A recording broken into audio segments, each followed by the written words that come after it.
Alright,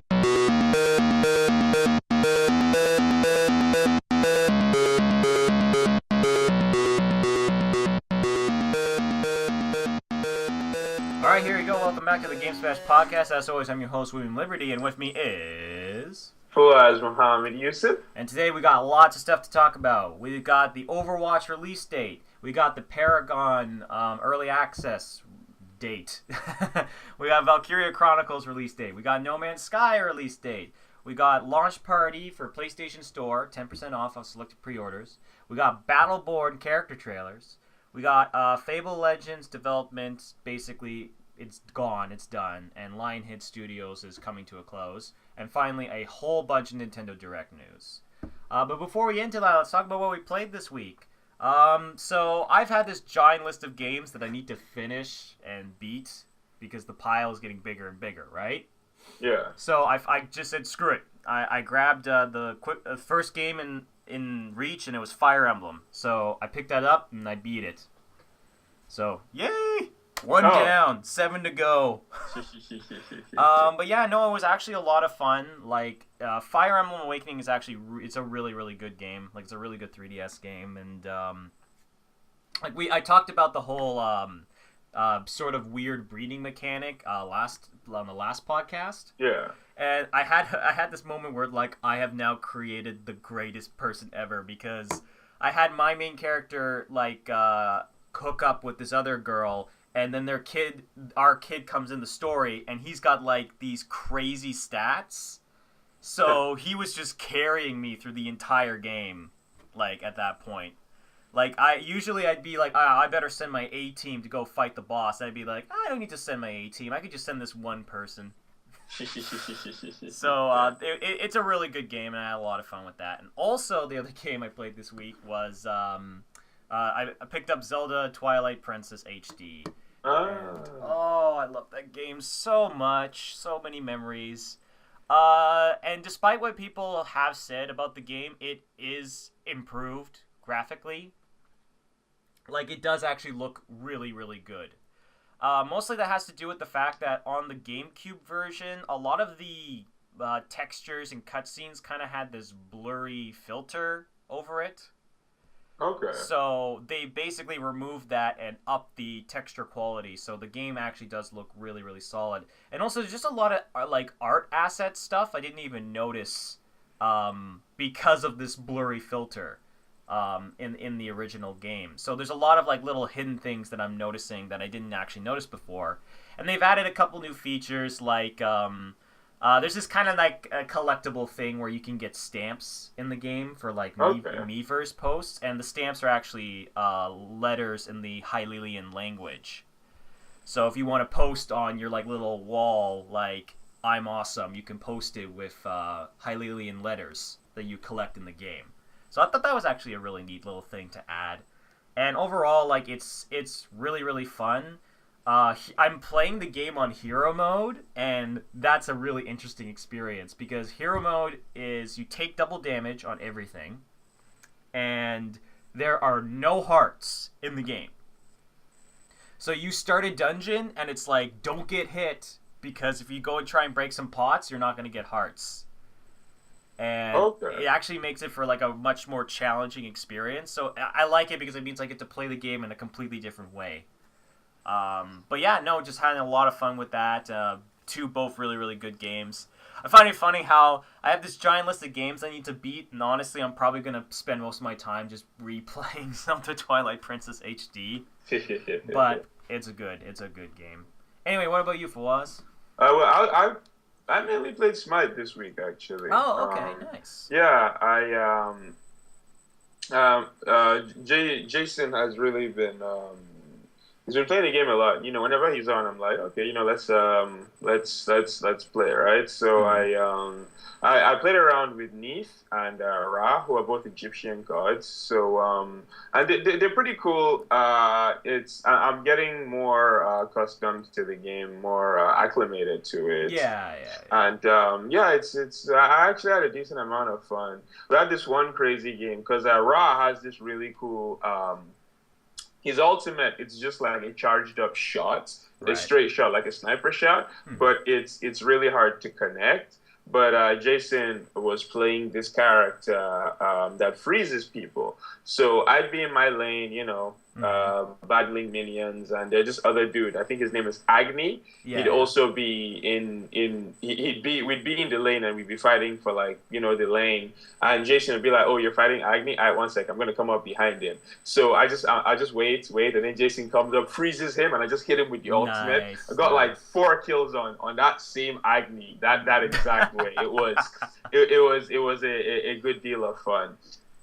But yeah, no, the Raz ultimate, especially because like Nee's ultimate is pretty cool. Hers is like it's an arrow shot that can penetrate walls and stuff. So Hmm. long as one of your teammates have line of sight, she can use it. So it's really cool when like a teammate is fighting another enemy and the enemy is trying to run away. They're like, yo, Jack, Yeah. I ultimate here, and I hit them. But Razun, it's like a skill shot, right? Right. So sometimes someone is like two people are fighting, and then the enemy is running away, and I anticipate where they're gonna be, Yes, and I yeah. just fire off, and I hit it. I'm like, yo, I'm out. I can't top that for the rest of the game. Y'all are on your Uh, own. yeah, I, that's a very MOBA thing, especially.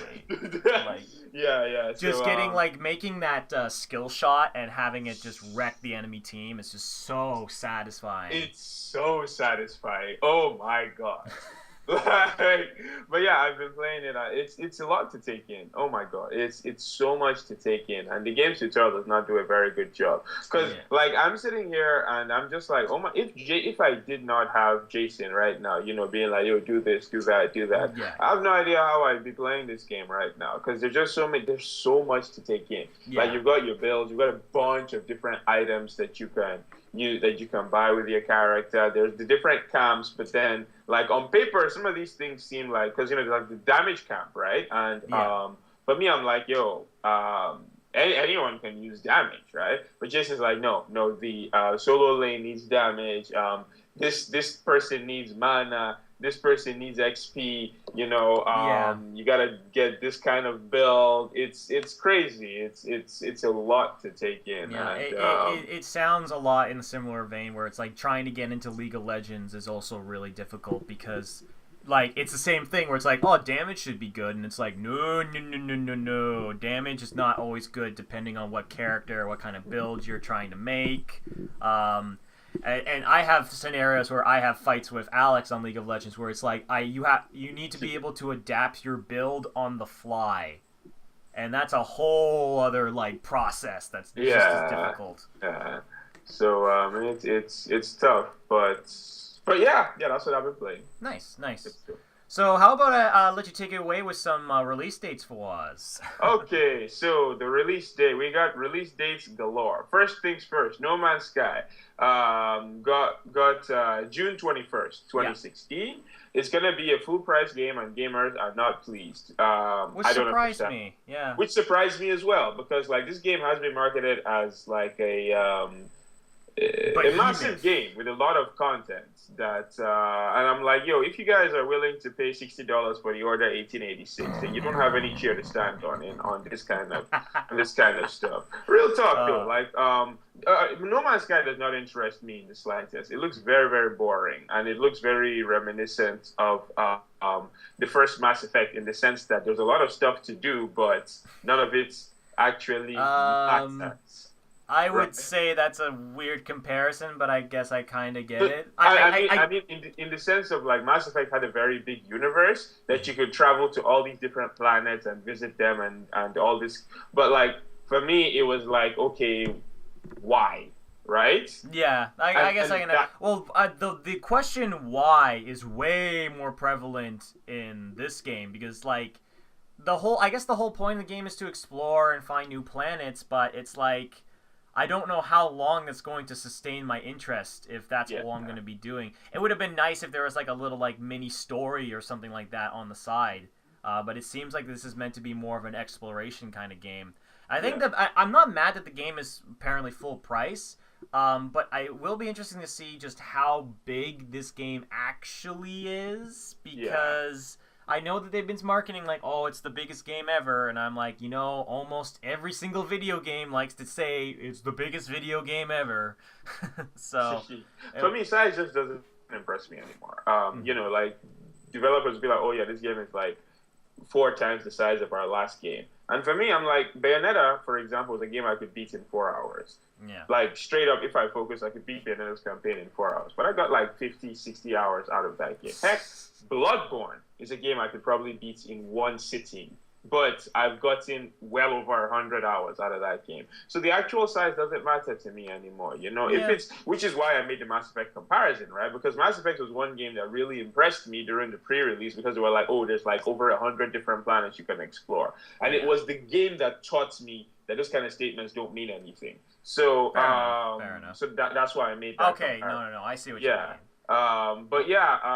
In regards to the actual game, I personally, I'm not interested in it, but it does look like a full price game. So any game, so like, I mean, if and at the end of the day, you vote with your wallet. I did not think the Order 1886 was worth $60, so I did not pay $60 for the Order 1886. I didn't think it was worth shit, literally and figuratively. Yeah. So I didn't give a shit. I don't like this game, but if you don't think this game is worth your money, then don't buy it, right? Yeah. Don't buy it. It's plain and simple. If you like the game but you don't think it's worth $60, then I really don't know how that makes any sense. But hey, to each its own. Because for me, I'm like, what is the how do we quantify this? Anyway, I'll spend it too long on this. No Man's Sky dropping June 21st. Check it out if that's what you're interested in. Overwatch release date officially announced May 24th, which is really cool. We're gonna have early access. Mm-hmm. How it works is if you pre-order the game, you can play the open beta. You can get into the open beta on the 3rd of May. You can play on the 3rd to the 4th. And then after that, it's going to be completely open to everybody from the 5th to the 9th of May. So, funny story, Tanner. What? Do you know what else is happening on the 3rd of May? What's happening on the 3rd of May? Battleborn is released on the 3rd of May. Oh, that is fucking hilarious. We are not trying to make these comparisons, but they just keep happening. They just keep, like, when they were like 3rd of May, I'm like, that date sounds familiar. Then I go and I look up Battleborn. And yeah, Battleborn is dropping on the 3rd of May as well. Which is unfortunate for Gearbox, but whatever. I'm just happy that there is going to be an open beta and that people it won't have to go into specific closed betas or anything like that. Yeah. And Blizzard were like that, straight up open beta May 5th to May 9th. If you own a PS4 or an Xbox One or a PC, if you own a console that this game is coming out on, you will be able to play this game before it launches. No pre-order necessary. From the 5th to the 9th, you can just straight up play this game. Play the complete game. All the characters will be unlocked. All the maps will be unlocked.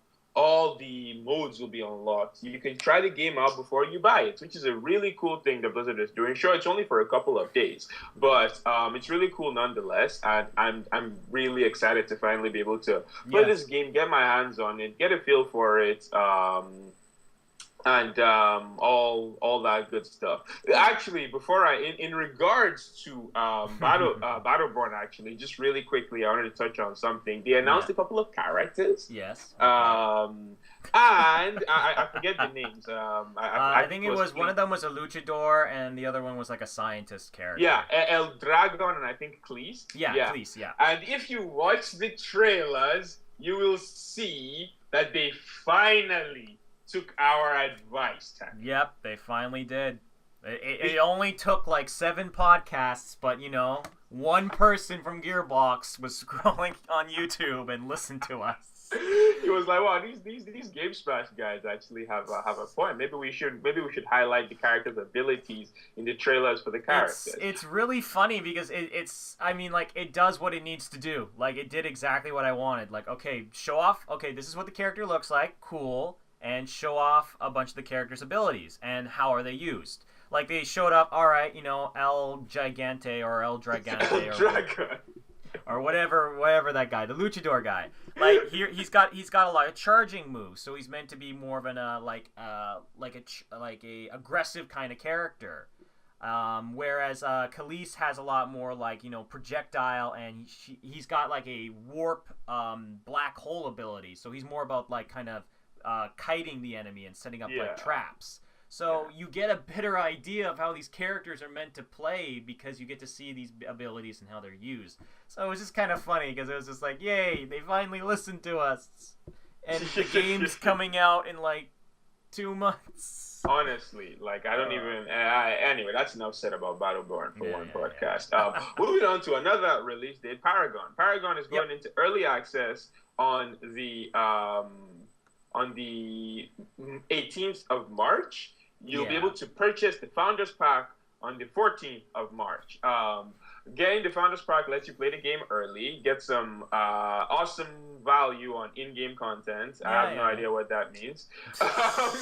Well, honestly, it's just like, they're very like vague about what you're actually getting in these packs, and I was kind of like, okay, all right. Yeah. But from what I can tell, like they've emphasized, like, look, all heroes are going to be free and playable. Like, you're not going to have to buy heroes in this game.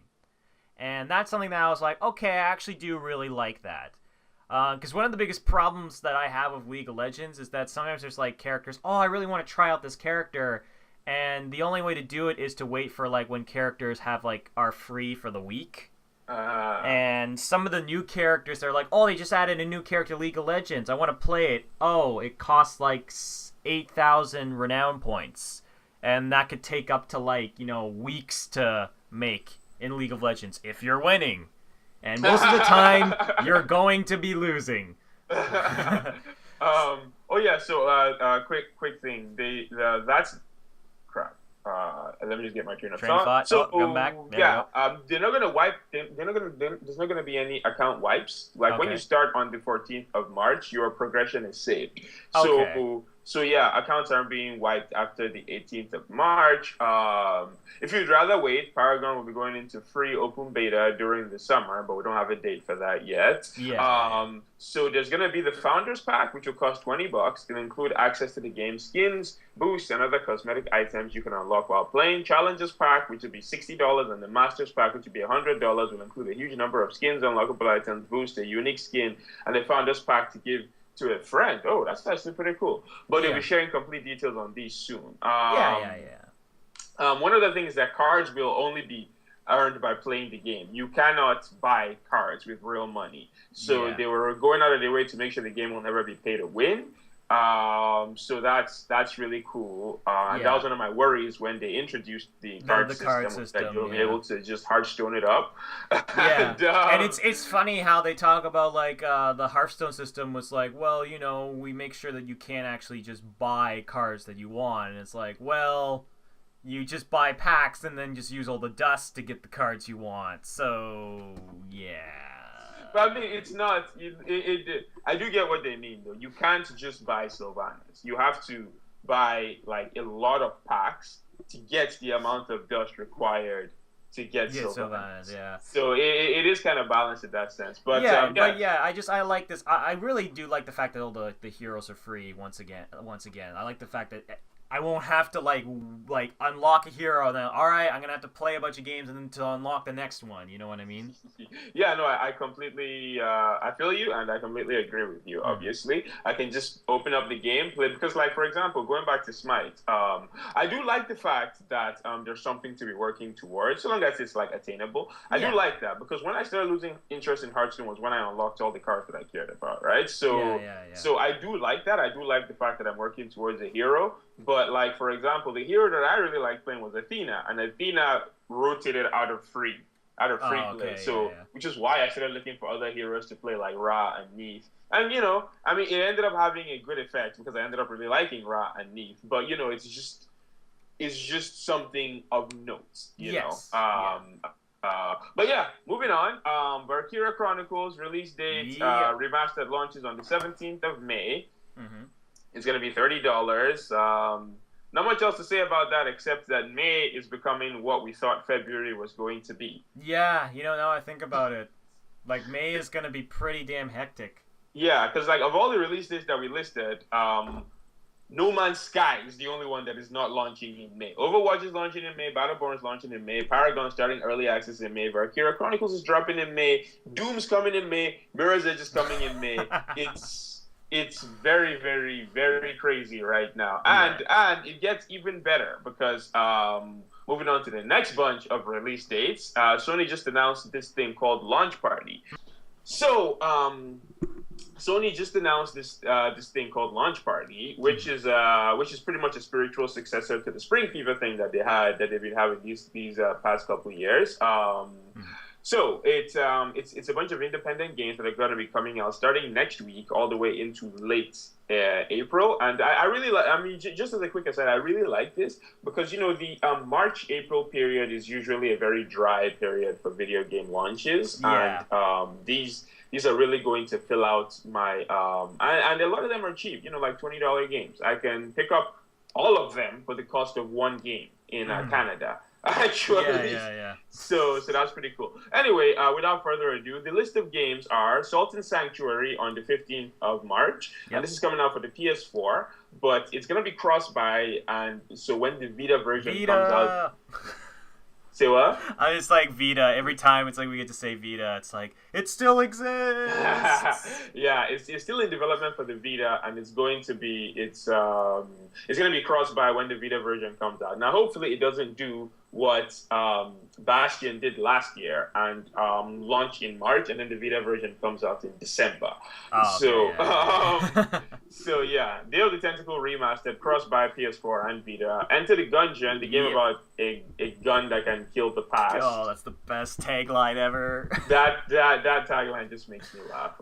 That's coming out. Oh, sorry. Day of the Tentacle is coming out on the 22nd of March. Enter the Gungeon, 5th of April. Stories, The Path of Destiny, which is like an action RPG type game where apparently all your decisions actually matter.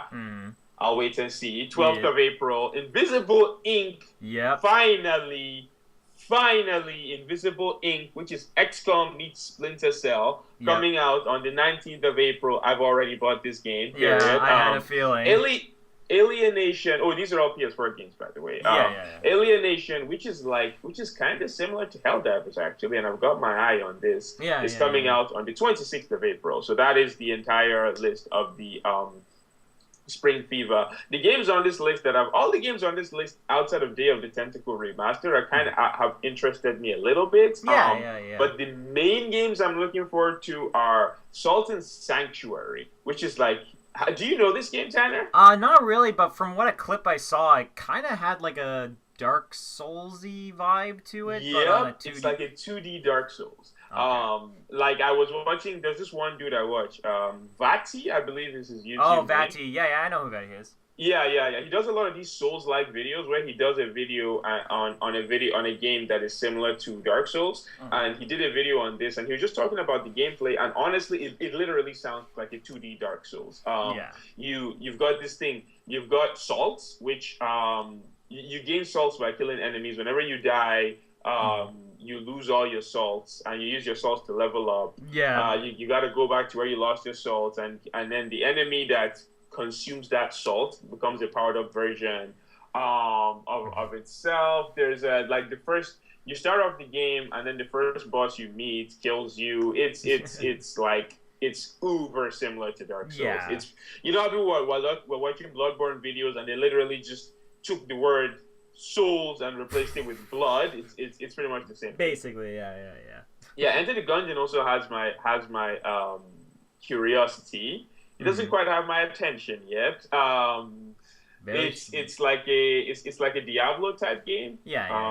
So I like me some dungeon crawler, so I'm gonna keep my eye on that. It's also published by Devolver Digital, and I love those guys.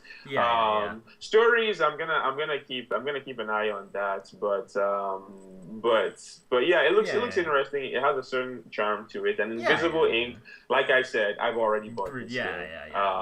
I think I might pick up Invisible Ink as well. I'm so ever since this game was announced, I was anxiously waiting for it to be announced for the PS4, which it was last year in March, and now we finally have a release date, so I'm definitely gonna pick that up. So yeah, these games are gonna flesh out because like next week, Salt and Sanctuary is coming out. I might actually pick that up. I was considering buying the Division, but I don't think I can afford it. I just can't afford it. It's like it's $90 in Canada. I just cannot afford that on a video game that I'm not sure about. So I'm probably gonna pass.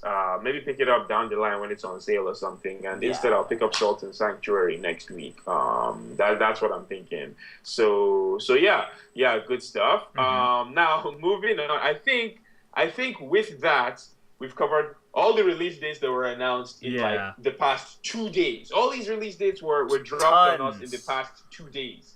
So yeah, we've covered all of that. It's looking like like me and Jason were actually talking about how we've already bought more games this year than we did the whole of last year, which might not be entirely accurate. For me, I don't know the exact numbers. But this year is already a better year than last year. Yeah, no, I will agree with that. Like, I bought a good, hefty amount of games last year, but I feel like the amount of games I'm going to be buying this year is much, much higher. So yeah, like looking at May, I might not even buy Doom anymore at launch. I'm not sure about that. First week of May, I'm gonna be in the Overwatch beta. Second week of May, I'm buying Valkyria Chronicles, and then I think the third week of May, Overwatch is coming out. So something along those lines. I probably got the dates mistaken a little bit there. But yeah, the week after I buy Valkyria Chronicles, Overwatch is coming out, and I'm buying that. So yeah, a Mirror's Edge that I was definitely gonna buy. I'm not so sure about it anymore. But you know what? The last time I spoke up a month like this, all the games in that month got delayed. So let me shut up. Who knows? Like, you know what? It would be hilarious. Like, oh, we're so excited for May. Everything gets delayed to, like, September. Fuck. Yeah, but like summers are usually really dry. It's looking like this summer is not going to. The case is not going to be the same. Yeah, this is not going to be a dry summer at all. Yeah, because keep in mind, sorry, before we completely move on from this point, Persona 5 still doesn't have a release date, but it's still dropping this summer. Guilty Gear is dropping the first week of June, so literally the week after Overwatch drops, or maybe 2 weeks after Overwatch drops. I don't feel like doing the math right now. Guilty Gear is dropping. Odin Sphere is dropping. Persona 5 is coming probably soon, and then July is looking a little dry right now, but August has Deus Ex dropping. So it's kind of in the midst of all of this. The expansion pack for The Witcher 3 is probably going to be dropping sometime in one of these months. So it's crazy. Yeah, then you'll have another excuse to talk about Witcher 3 on the podcast. I had to slide that in. Yeah. I know. But yeah, moving from all that really good news to some less positive news. Fable Legends has officially ceased development, and Microsoft is considering closing down Lionhead Studios.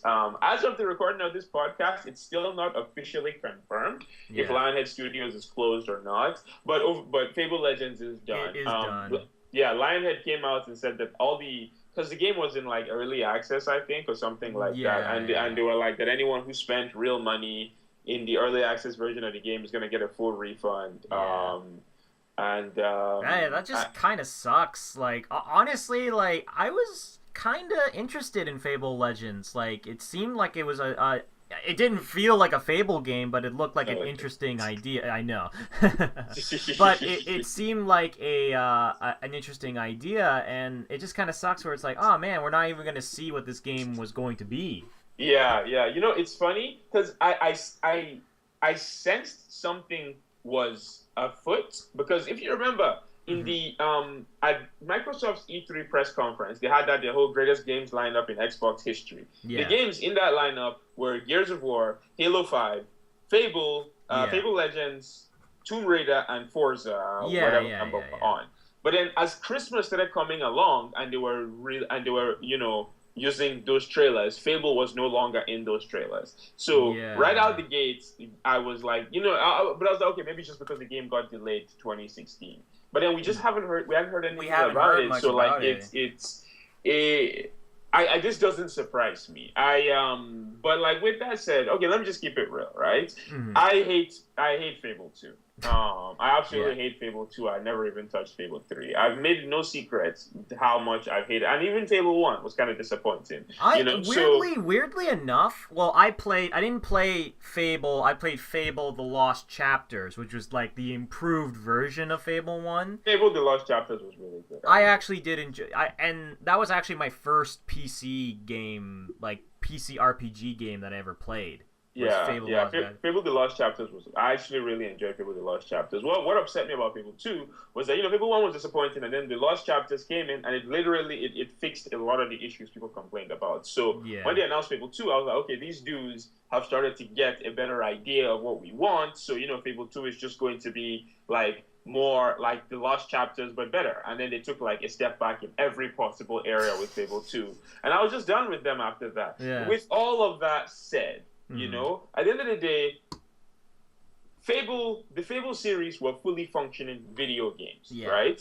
So like, They weren't like Ride to Hell Retribution or yeah, anything yeah, like yeah. that. So like, Lionhead were capable of making functioning video games. So you never want to hear about people losing their jobs, right? Yeah. I mean, sure, I didn't think those games were fun, but fun is subjective. Some people did. Like Yeah. Fable 1 and Fable 2 sold really well. I mean, granted, Yeah. I contributed to those good numbers, but those games sold really well, like plain and simple, right? Yeah, yeah, yeah. So at the end of the day, like these games, I didn't find them fun, but they were fully functioning video games. So these dudes know how to make video. These I guess the point I'm saying is that these guys know how to do what they are being paid to do. Yeah. So it sucks to hear them Yeah, lose. like they're competent. It's not like a situation where like, oh, this dirtbag development house is getting closed down. Boo hoo. Like, Yeah. but it's like no, like not I'm not saying like all of their games have been top tier material, but some of their games have been pretty good, and especially some of their like lesser known ones. I think some people in the comments were talking about like Max or something like that was an older game that seemed very like Psychonauts X and stuff like that. And it's like Yeah. there's other titles as well that they've been known for that Black it and just white. yeah, black and white. So it's yeah, it does kind of suck to see them go. I had a feeling that I didn't know how long they were gonna last because one of the biggest things that made them famous was Peter Molyneux's crazy shenanigans. And once he kind of left Lionhead, it was like, well, there's no like superstar there anymore. I mean, Yeah. bear in mind, I know Peter Molyneux is kind of a crazy person. He's up there with David Cage for me with crazy developers, but I always actually. I always actually preferred Peter Molyneux's craziness to David Cage craziness. Yeah, let's not. Let's not get into that. Yeah, let's not get into that. Shit. Oh crap! There's something I was going to say. Oh yeah, yeah.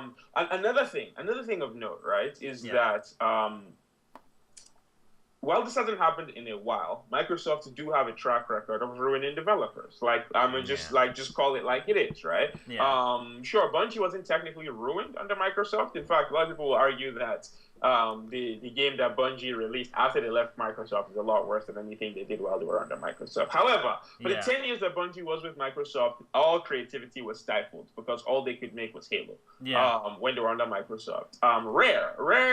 Rare's downfall. Oh, Rare's, yeah, So- getting bought by Microsoft was one of the worst things that ever happened to that company. Yeah, it's very, very well documented what happened to Rare after they got purchased by Microsoft.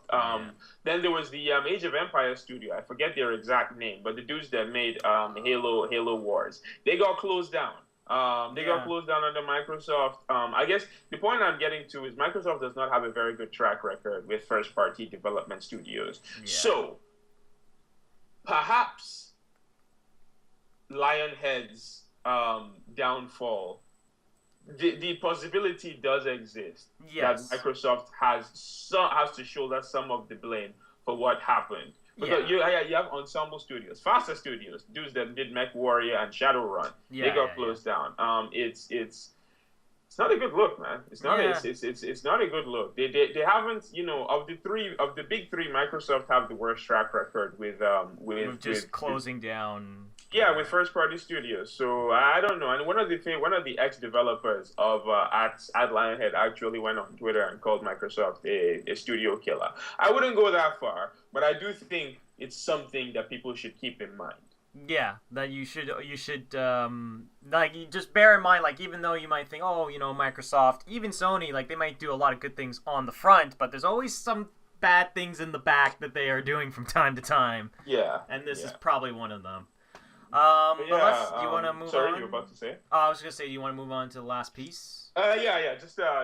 Just last thing I'm gonna say on Okay, this. okay. I hope the employees at Lionhead Studios land on Oh their yeah, feet absolutely. and get themselves some solid jobs at studios that don't stifle their creativity. Yeah. I'm excited for them to make their own studio and start their new RPG series, Myths. So, anticipated Myths coming 2017. So, I hope they, yeah, but all joking aside, I hope that they land on their feet and they find new jobs and whatnot. And Yeah. best of luck to you guys. But now we got a big bunch of news. So Nintendo Direct came out recently and dumped a bunch of gaming news. So let's start with one of the first things they showed. They showed off a bunch of new features for Star Fox Zero. And what I really like about Star Fox Zero is that it really looks like a return to form. Like, it looks like they're trying to kind of make Star Fox 64, but for like a new generation. You know what I mean? Took him long enough. Yeah, it took them long enough, but still, like, it looks really cool. I like the fact that they have a co-op feature now where it's like, all right, you can have one person, flying the ship on the widescreen, and then the other person uses the tablet to actually shoot. Oh my Like, God. I actually like it's weird, but I feel like that's a more interesting use of the tablet than some of the other things they've used the tablet for. They need to just do what Microsoft did with Kinect and just stop trying to force feed us this goddamn tablet. That's what they need to do. That's what they need to do. But then it would be like, well, why is the tablet? You know what the problem is for us with that is that the Kinect is like an accessory that comes with the Xbox 360, right? Yeah. The problem is that the tablet is like a controller that is like an integral part of the Wii U. Yeah. Like, you can't, as much as people want to get rid of it, and there's a lot of games that kind of like ignore it, it's very hard to just get rid of it completely because it's like, I'm going to fix this controller by getting rid of the controller. But overall, I think it looks really, really cool, and I like the branching paths. Obviously, I think that's a nice little touch. And they also announced a couple new features to Mario Maker, and Splatoon is getting a couple more updates as well. They're trying to rebalance a couple things with Splatoon, which I think is because I'm the one who's played Splatoon, right? Yeah. And one of the problems I did notice is that what happens sometimes is that in the game you collect different gear and T-shirts, and this gear like hats, shirts, and pants, right? Yeah. And the problem is that depending on how you level up these gear, you get different perks. And there's certain gear that's just there's certain perks that are just going to be super good. Like, some of them are like, okay, you just deal more damage. So, and then other ones are going to be like, okay, your movement speed is increased while in ink form. So you just like sonic move across the map to certain places. So they're trying to rebalance that so that it's not like the same perks being used over and over again. Okay. So I like that they were announcing that. And then they also gave the name to the Shin Megami Tensei Cross Fire Emblem game, which is now called Tokyo Mirage Session Sharp Fire Emblem. And I love that name so much because it's so ridiculous. Yeah, I don't know. I think they just they put a bunch of English words in a hat. Yep. And then they just pick out random words.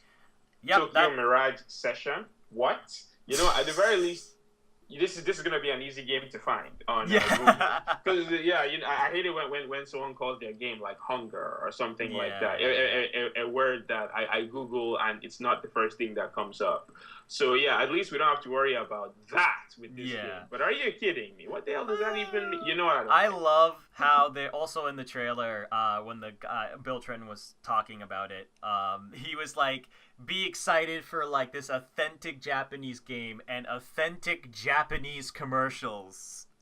And I'm just like, I have never seen a game like just say, "Dude, these commercials in the game are so authentic. You gotta see it. You gotta buy. Go down to the store right now." I love it. It's so weird. What does that even mean? Basically, it means that it's like because your character is sort of a pop idol by night, a JRPG hero by day or whatever. Yeah. So I guess your character may have like commercials on the side pop up in the story. This game is so freaking weird, and I am super excited to play it because I think it's going to be something that's going to tide me over while I wait for Persona 5, because even though Persona 5 is coming out in the summer in Japan, it might be a while before it comes out in North America. Like it's not I don't think it's going to be like a Pokemon X and Y or Sun and Moon where it's going to be a worldwide release, or else they would have just said it. You know what I mean? So Okay. So yeah, I mean, like, but still, I'm super excited for it. Finally, we got Hyrule Legends. This is the coolest thing about Hyrule Legends, though, is that it's coming out soon, about maybe May or June. And the best thing about it is for people who bought the Wii U version of the game, if they buy the 3DS version of the game, they can transfer all the new characters, like the 5 new DLC characters from the 3DS version to the Wii U version.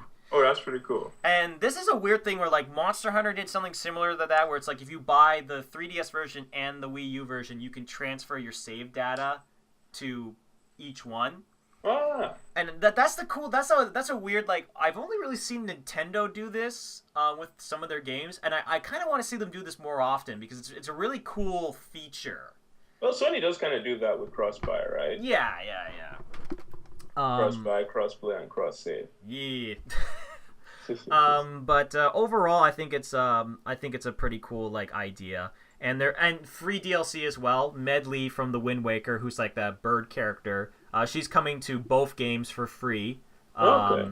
So I mean, like, honestly, I think that the way that they did the DLC for Hyrule Warriors, it was actually really, really good and really like bang for your buck. Like, I know it's not like the greatest game ever, and it can come off as really repetitive, but it's just got a lot of like Zelda love in it, and it's the only thing keeping me staved because we're still not seeing any Zelda Wii U news. Honestly, just as a quick aside before we finish the news, a lot of people were ticked off because so many people were expecting, NX news or Hyrule, the Zelda Wii U. Zelda Wii U, yeah. And we still haven't gotten that, and it's becoming a little bit concerning because it's like if Zelda Wii U is supposed to come out this year, right? Yeah. Then why haven't we seen anything at all? Like, the last gameplay footage we saw was in 2014. Like, damn, it's been a while. So I really hope that it's not. I hope it's like, oh, we're just saving it for E3 or something like that. I hope it's not like we're still having problems making the game. Yeah, that would be really unfortunate because even I'm kind of excited for Zelda Wii U, and I'll never be able to play it. So yeah, it would really suck if the game just never came out. Yeah, like but I hope it does, absolutely. Yeah. But I have a feeling that they're just saving. I think what's going to happen this E3, they're going to probably unveil the Nintendo NX, and they're going to unveil Zelda Wii U as well. I think that's what they're going to do. Okay. Because some people have been comparing that, like, well, Zelda Twilight Princess was made for the GameCube, and it also got a Wii port, right? Right around, yes. It was like Zelda Twilight Princess was a launch title for the Wii. So a lot of people are saying that Zelda Wii U is also going to be for the NX as a launch title as well. Yeah, so, that would make sense. Yeah. That would make sense. So I actually, part of me is excited for this, but also part of me is like, oh, but does that mean the NX version is going to be a lot better? Problems. Brums. And then the last two things that they talked about in this direct, well, they have more, but we're just covering these two. Monster Hunter Cross is coming to the West as Generations, and our good friend Alex was super happy to tell me this. He had the biggest smile on his face when he told me the news. Yo, Tanner, Monster Hunter, I told you, I fucking told you, it was coming to the West. There's actually a really cool thing that they also mentioned in the direct is that those who actually bought Monster Hunter 4 Ultimate, they will be, if they buy Monster Hunter Generations, they'll get bonus content. Like it's sort of like a loyalty thing. Okay. So that was actually a really cool little thing that they added. And finally, you both talk about this. They talked more about Metroid Prime Federations, and here's a quick aside. I showed my sister 2 trailers. I showed my sister the trailer of Metroid Prime Trilogy, right? Yeah. Which is technically one of the last Metroid games, or good Metroid games, that came out in recent memory. And I showed her that, and she was like, okay, that's interesting. And then I showed her Prime Federations, and she kind of just went, really? Almost immediately, because it's such a tonal shift as well. Yeah. Because she was saying, oh, that's a narrator who's narrating over the trailer is so cheesy. And it's just the aesthetic. It doesn't. We talked about this a lot, but it doesn't feel like a Metroid game, which I find hilarious because one of the creative directors, I think, or one of the people who's working on this game, he came up in the direct and he was talking about the reason why I've wanted to do this for a while. I wanted to make a game about the Metroid Federation, and we had this plan for a really, really long time for the DS. It's just we couldn't make it with the capabilities of the DS. So when the 3DS came along, we were more excited to make this game, at around then. So, I was kind of and he seemed like the entire little speech that he had was just trying to defend the reason why this should be considered a official Metroid Prime game. Yeah. And I'm just you know what? You're just digging your own grave, man. Why don't you just sell the game as a spin-off and distance it with the Metroid Prime name, and people would probably try and give it a bigger chance, but it's they wouldn't. No, I mean, realistically they wouldn't, but it's better than just trying to say, no guys, you're wrong, it's an official Prime game. Dude, it's been 9 years since the last good Metroid game, because I don't count Trilogy, because Trilogy was just a collection of the 3 Metroid. The last good Metroid game was Metroid Prime 3 Corruption in 2007. Yeah. Then we had Trilogy in 2009. We had Other M in 2010, and the less said about that game, the better. And we haven't had a Metroid game since. So it's been 6 years since any Metroid game, and 9 years since the last good Metroid game. This is exactly what I said with Resident Umbrella Corps last week. Because think about it, right? In 2005, they released Metroid Prime Pinball. Yeah. The reception around that game was not as negative, because a year before that they had Metroid Prime 2 Echoes, and a year after that they had Hunters, and 2 years after that they had Corruption, right? Yeah. This game was surrounded by actual Metroid games, so this spin-off didn't really bother people that much. If you don't like it, just play the Metroid that came out last year, the one that's coming out next year. You know? Exactly, right. But with this, it's been so long since we've had a proper Metroid. For God's sake, I'm craving a new Metroid game. I don't even own a Nintendo console. It's been so long. And then after waiting for so long, this is what they give us? A spin-off? And that's the sad part, is that the game looks fun. The game looks fun. Yeah. It looks like it's going to do what it sets out to do well. And it looks like a pretty cool spin-off of Metroid. But no one is going to see it as that. People are going to see it as a brand new Metroid game that looks absolutely nothing like Metroid. Yeah. It's man, I don't understand how developers and publishers keep making this mistake. I said the same thing with Capcom last week. For God's sake, the YouTube video for Metroid Prime Federation, it doesn't even have a like bar anymore. They completely deactivated the like bar, because they just, they know how people are going to react to this now. Yeah. I'm like, how did you not see this coming? How did you not see this coming? I could have told you this was gonna be. I don't get it, man. I don't get Yeah, it. it's a shame because it's like, yeah, I feel like it sucks because this game is probably going to be pretty fun and decent, but no one's gonna give it a chance. Like, just no No. one's going to do it.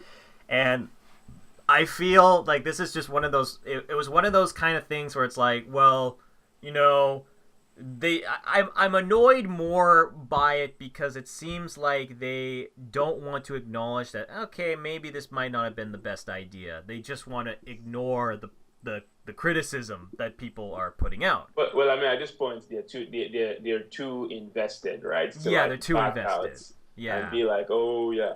Because another example I'll give you, right, is the Boryu XCOM Declassified. I don't know if you remember that game. Oh yes, I remember that game. When that game was announced, it was greeted with overwhelming criticism. Overwhelming criticism because it Yeah. was like we hadn't had an XCOM game in decades, and then this was the shit that you gave us, a first-person shooter. Yeah. And this was in like what year was this? This was in 2013 when the market was oversaturated with first-person shooters. Right. You know, so then they announced XCOM, Enemy Unknown, Yeah. and everyone just didn't care anymore about the Boreo. I mean, granted, it didn't help. I mean, if this game was not shit on top of that, then, people would have probably, played XCOM, being like, oh, I love this game, try out the Boreo, more like a spin-off type game. Yeah. I was like, yeah, so, but you get my point, though. No, I get your point. Like, having a balance of official titles and spin-offs is important. Exactly. It's so important because people start treating the spin-offs as like, this is what I've been waiting 6 years for, or this is what I've been waiting, X amount of years for, and that's why this game is getting thrown under the bus so heavily. It's I mean, I know we keep saying the same thing basically, but it's like it sucks, and I feel like this is just sort of like a lesson, I guess, for developers. But they never learn, Tanner. This has happened so many times. They never learn. Nobody learns. Hey, listen, DMC you know what, Fawaz? I'm What? going to say no to that. If Gearbox can listen to us about those Battleborn trailers, then Nintendo and other Japanese and whoever companies can listen to us about spin-offs. It is possible. You know what? I can't argue with that logic. The dream is real. The dream is real. But overall, I thought this was actually a really, really good direct. I was a little bit disappointed because I was like, where's Zelda Wii U? But overall, there was a lot of pretty good announcements in this direct. Yeah, they brought the heat. I can't. I mean, sure, the lack of Zelda sucks, but in general, they gave a lot of information and on a wide variety of games. So props to them for that. Yeah. But yeah, I'm excited to see what they do at E3. I'm praying to God that it will be better than what they brought last year. Oh boy, last year was rough. Yeah, Nintendo. They've had some bad press conferences of late, but yeah, good stuff by Nintendo on the direct. Yeah. All right. But so we're gonna have to wrap things up. So don't forget to like, subscribe. Hey, Tanner! Question of the day. Good God. We have a question of the day. Yes, we do. Oh, what's the question of the day? So J Streets 1983. Shout out to J Streets. Says, "What is your favorite gaming genre, and can you give an example of a game that you love from that genre? Perhaps tell us why you love that genre/game." Okay, I'll go first while you're thinking. Okay. God.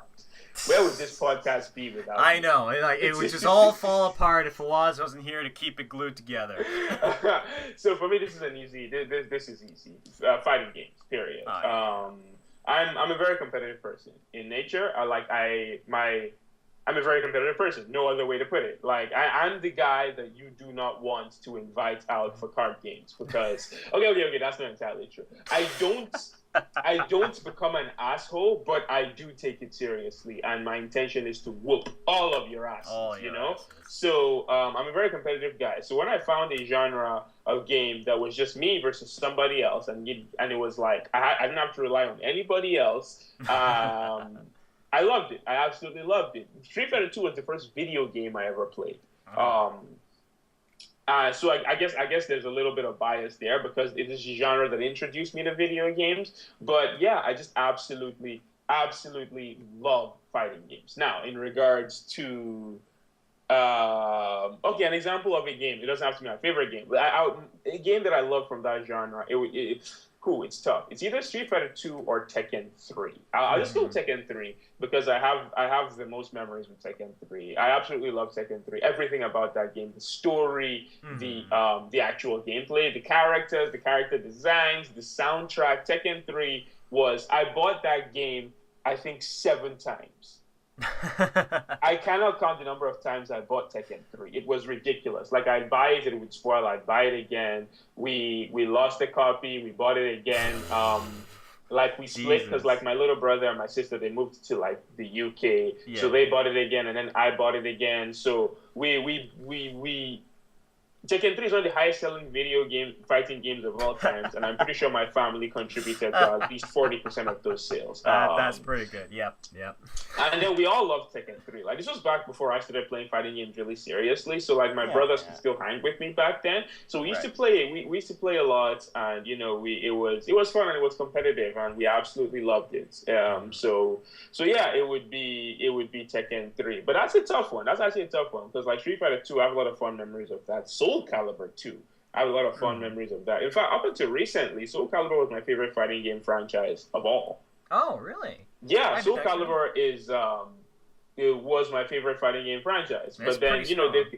it's because I started playing fighting games competitively, and there was no competitive Soul Calibur around the time that happened. Yeah. So it's kind of fallen on the back. But like if Soul Calibur 6 gets announced this year, I will buy it straight up. I won't buy it at launch because I don't buy games at launch anymore. Thanks a lot, Street Fighter 5. But but I will buy it probably a couple days after it launches or something like that. Yes. Good old for one. But yeah, really um, good question, Jason. Very good question. I guess honestly, if I had to pick, it would probably be like it would probably be like just RPGs in general. Yes. Like I really like RPGs. I've stated many times because the perfect game is a game that has just as much interesting gameplay and design elements as it does a well written story. Like having a good balance between the two is what I think is like an awesome, great experience. So a lot of RPGs have this. They have a good amount of depth to them, but also a good story. I will say that recently I really like the particular. I don't know how to describe it, but I guess you would call it like strategy RPG, like Yeah. things So like but in the gameplay perspective of like XCOM or Invisible Ink or Final Fantasy Fire Emblem. Tactics. I really like that kind of style of game because I like being able to. It's almost like it's sort of like strategically moving your characters across the map and how like every movement counts and every attack counts, and I really like that style of game a lot. Because like out of most of the games I've played, a lot of them are either RPGs or strategy games. So melding the two together obviously makes me very like yeah. But if I had to think of examples, yeah, as I just said, games like XCOM or Valkyria Chronicles, for example, Oh, um, in that particular genre. For RPGs, like just obviously, games like Persona 4, Mass Effect 2, um, Skyrim. Skyrim. Skyrim's good. So yeah, like I think if I had to kind of mellow it down, it would be like those kind of games, like strategy RPGs or RPGs, or more my kind of thing. Which sounds kind of weird, and this is part of the reason why me buying a PS4 is kind of a weird new experience for me because when I bought my PS3, not a whole lot of people had PS3s, right? And I didn't really interact with the social aspect of it, right? I played a lot of RPGs, like I played a lot of single player games. So I found it really funny, like back all those years ago when Sony got hacked and the PlayStation Network was down for like 4 months. I Yeah. barely noticed because I was just playing Skyrim Oh for my those four god. months. A lot of other people were mad though. Most of the Call of Duty players were fuming from the mouth. Foaming. I don't know. Well, well, I don't do words good.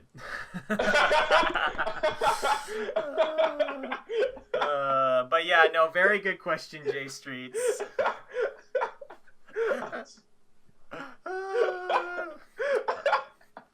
So don't forget to like, subscribe, and comment, and make sure they answer. Oh no, I'm falling apart. Oh, for once, save me. I'm sorry. It's just, you're like, I don't do words good, and it's like, yeah, you're damn right. You don't. It stays like that. All right. Don't forget to like, subscribe, and comment. If you leave a comment in the comment section, I'll make sure to answer it in the next podcast. And as always, this is William Liberty, and What's wrong with you? we'll see you guys next time. Take care.